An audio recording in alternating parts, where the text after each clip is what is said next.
Murder. It is one of the worst things we can impose on another human being. It is one of the most severe crimes in most, if not all, countries in the world. On that note, it is hard to comprehend why anyone would murder someone else. What's even harder to understand is why a child would commit murder. Yeah, you heard that right.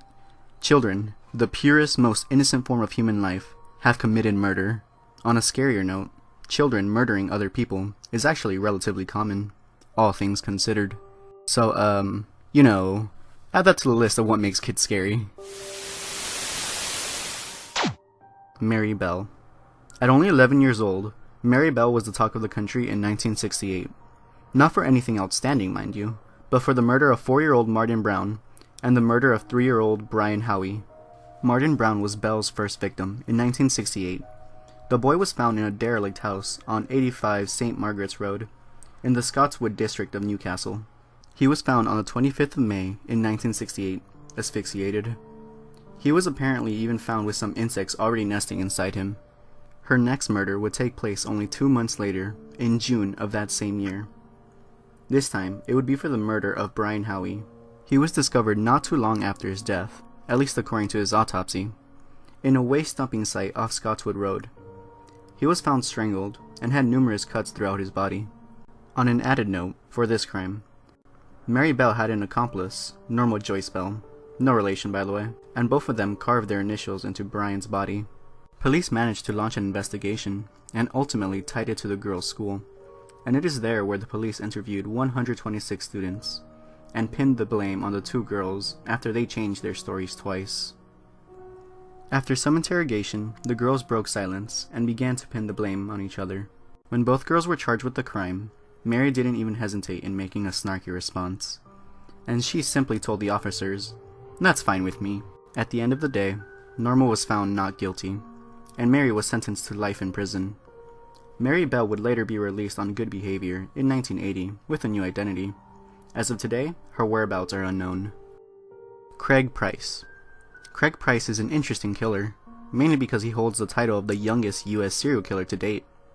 He even earned himself a nickname, the Slasher of Warwick. Craig came from a working class family. He was not the most calm person you would meet, and he even had a slight temper issue, one that only escalated when he went to prison. It is believed that he committed his first murder when he was only 13, his first victim being a girl in his neighborhood, who he would stalk on occasion. One cold night, when the girl's parents were out on date night, he snuck into her home, made his way into her bedroom as she slept, and proceeded to stab her multiple times. She reportedly died after the 25th stab, where Price managed to puncture a small wound in her heart.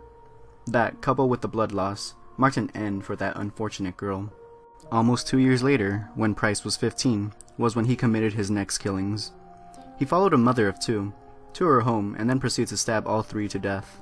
The slashing and victim profile seems so similar to the first case that the FBI dubbed this the work of a serial killer.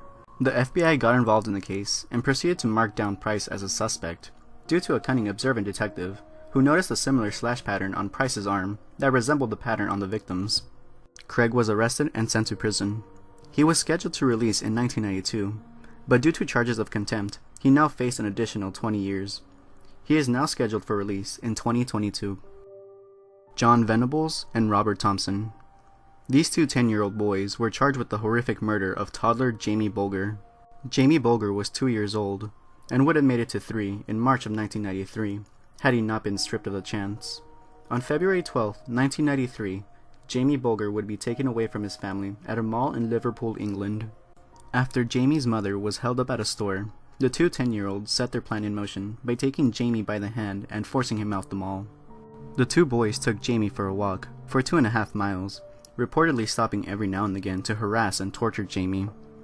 Along the way, the poor kid would cry out for his mom, and some witnesses even reported seeing Venables and Thompson dragging, pushing, and carrying the distraught toddler through the streets of Liverpool.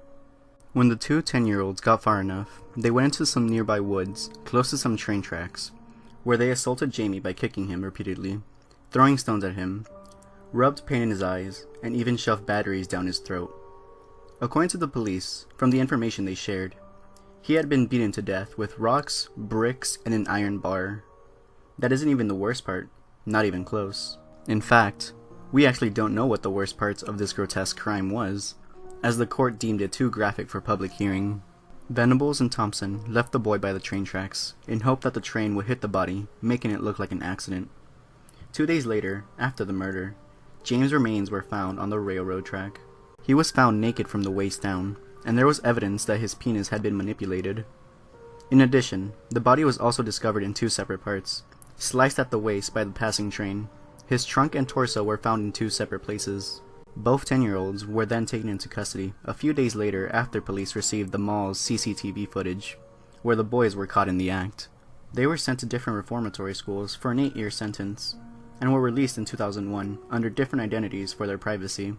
Their whereabouts are currently unknown, but they are presumably living normal lives. Eric Smith. Eric Smith is perhaps the most sympathetic of the child murderers on this list, although that's not saying much. He was a small, timid child who endured bullying for years because of his shyness, thick glasses, and speech impediment. On an added note, he was also held back a year in school, which only led to more bullying. He simply wanted a friend for the longest time, but he didn't get that. Instead, he had to endure years of torment and felt inferior to anyone else, which is probably why he murdered 4-year-old Derek Robbie, out of a need for control and power. Backstory aside, on August 2nd, 1993, in Steuben County, New York, Smith encountered young Derek on his way to summer camp. Smith accompanied the boy, and after some time convinced Derek to follow him into the woods. It's there that Smith attacked and brutally murdered the poor boy. He beat the child with rocks and ultimately dropped 2 large ones on his head, and even continued to strangle Derek. Afterwards, Smith continued to scout through Derek's lunchbox, where he found a pouch of red Kool-Aid. Smith opened up the Kool-Aid and proceeded to pour it on Derek's corpse. He went home as if nothing had happened, only to confess to the crime 2 days later. He was promptly taken into custody, and on August 16, 1994, Smith was convicted of a second-degree murder. He was then sentenced to 9 years to life, and was denied parole 6 times, and his next hearing is in 2018. Sandra and Beth Anderson. Sandra, age 16, and Beth, age 15, were sisters who were convicted for the same crime, the murder of their own mother, Linda Anderson. So it is now I should point out that the girls' names aren't actually Sandra and Beth, but rather, those were the names given to them as a point of reference for the case, in an effort to protect their identities. For context, Linda Anderson, also an alias, had been in an abusive relationship before, and she lost her job, both events sending her into a drinking frenzy, where she found her new addiction, alcohol. Anyway, one Saturday evening, in Toronto, Canada, in 2003, the girls noticed their mom was having another string of bad luck. So Linda started to drink heavily yet again, and the girls took the opportunity to get rid of their mother once and for all. Their reasoning isn't entirely clear, although it is widely assumed that the 2 girls killed their mom because they were tired of her constant drinking. Back to that Saturday evening of drinking, the girls decided to slip some extra alcohol in their mother's lemonade drink, as well as some sleeping tablets to get her to fall unconscious. When she finally did, the girls took her to the bathroom and lifted her body into the bathtub. They let the water run, and the saddest part of the story, Linda apparently woke up during the murder. However, because she was so dazed, she couldn't do anything. The girls kept talking to her as they proceeded to drown her, and when she stopped talking, they took it as a sign that she had passed. The police quickly discovered the body, and they were taken into custody. Under Canadian law, the 2 girls only got a 10-year sentence, but received a parole in just 4 years. As of today, the girls are in their mid-20s, and are even attending college. On an added note, this story was so popular that it was adapted into a film, titled Perfect Sisters. To be frank, I'm honestly not too sure of what to think about all this. I mean, it's hard to understand how anyone could justify murder, and to reiterate, it is even more difficult to understand how a kid could come to the conclusion that murder is okay. It's pretty depressing that you even have to be cautious around children, as you never know what they are capable of. Well, on that note, let me leave you with this little factoid. Did you know that although it is impossible to predict if a child will grow up to be a serial killer, the 3 warning signs of future psychopathic behavior are 1. Animal torture, 2. Prolonged bedwetting, and 3. Juvenile pyromania. Criminologists call these symptoms the triad.